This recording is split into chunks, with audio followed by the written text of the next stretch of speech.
बिस्मिल्लाहिर्रहमानिर्रहीम। अस्सलाम वालेकुम वरहमतुल्लाहि वबरकातुहू।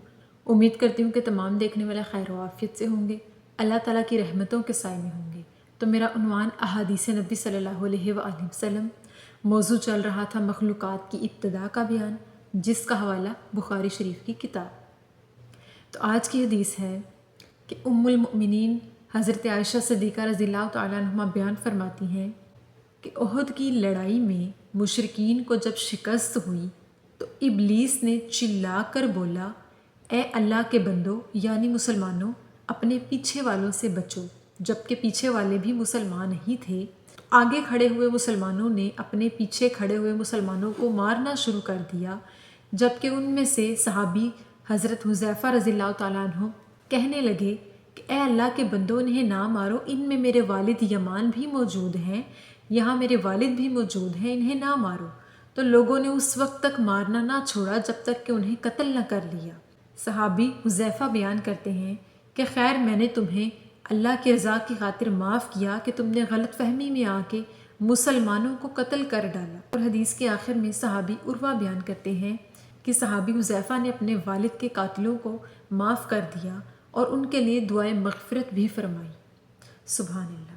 इस हदीस मुबारका की वजाहत ये कि उम्मुल मोमिनीन हज़रत आयशा सिद्दीक़ा बयान करती हैं कि जब उहद की लड़ाई में मुशरिकीन को शिकस्त हुई तो जो मुसलमान बच गए उनको शैतान ने यानी इब्लीस ने आपस में ही एक दूसरे के ख़िलाफ़ कर दिया। यानी मुसलमानों ही को जो कि आगे खड़े थे उनको आम इंसानी रूप में आकर उनसे कहा कि ए अल्लाह के बंदो, अपने पीछे वालों से बचो और डरो।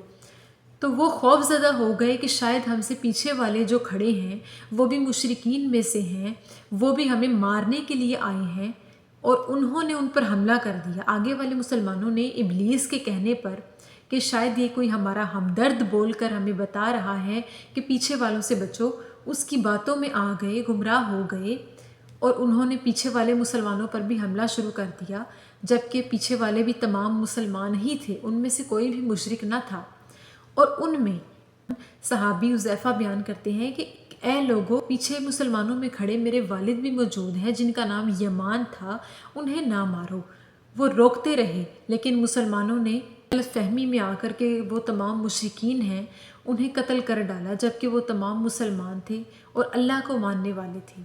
लेकिन शैतान ने ऐसा बहकाया, लड़ाई बढ़ाई कि लड़ाई ज़्यादा हो गई और वो शैतान के बहकावे में आके एक दूसरे को मारना शुरू हो गए। उन्होंने तहकीक करना ज़रूरी ना समझा कि पीछे वाले भी मुसलमान हैं या मुशरिकीन हैं, यहाँ तक कि एक सहाबी रोकते रहे। तो इस हदीस मुबारका से ये साबित होता है कि लड़ाई, गुस्सा, मारपीट करना, गाली गलौज करना, ये सब भी शैतान ही की तरफ से होता है। जैसे कि जंग उहद में मुसलमानों के दौरान जो कुछ भी हुआ और मुसलमानों ही ने कुछ मुसलमानों को कत्ल कर डाला किसी के कहने पर। वो कौन था जिसने कहा? वो इब्लीस था, वो शैतान था। उसने अपनी बात मनवाने के लिए उनको इंसानी रूप में आकर बहकावा दे दिया। इस हदीस से हमें ये सबक मिलता है कि जब भी हम किसी दो लोगों में लड़ाई देखें, हमें चाहिए कि हम सुलह करवा दें, या आपस में हमारी किसी से बहस हो रही हो तो बजाय ज़्यादा गुस्सा करने के हमें चाहिए कि एक को खामोशी इख्तियार कर लेनी चाहिए और किसी तीसरे शख्स के बहकावे में ना आए। अगर मामला दो लोगों के दरमियान का है, लड़ाई और बहस बहुत ज़्यादा आगे तक पहुँच गई है, तो उन दोनों को चाहिए कि किसी तीसरे की बातों में ना आए। खुद ही जब उनका दिमाग और मामला ठंडा हो, अपने मामले को सुलझाएं और एक दूसरे से जाने और माजरत करें, ना कि किसी तीसरे शख्स की बात में आए। कोई तीसरा आए और दो के मामले में आके जवाब दे और कहे कि फ़लाँ को ऐसा करना चाहिए, ये तुम्हारे ख़िलाफ़ है। तो इस तरह किसी की बातों में आकर दो लोगों को लड़ाई और बहस को बढ़ाना नहीं चाहिए, क्योंकि ये सब शैतान ही की तरफ से होता है। शैतान लोगों के दरमियान रिश्ते तुड़वा कर सिला रहमी को ख़त्म करके खुश होता है। तो अल्लाह ताला से दुआ है कि अल्लाह पाक हमें शैतान के हर किस्म के बहकावे से महफूज फरमाए और हमारे ईमान को पुख्तगी बख्शे। आमीन सुम आमीन। शुक्रिया।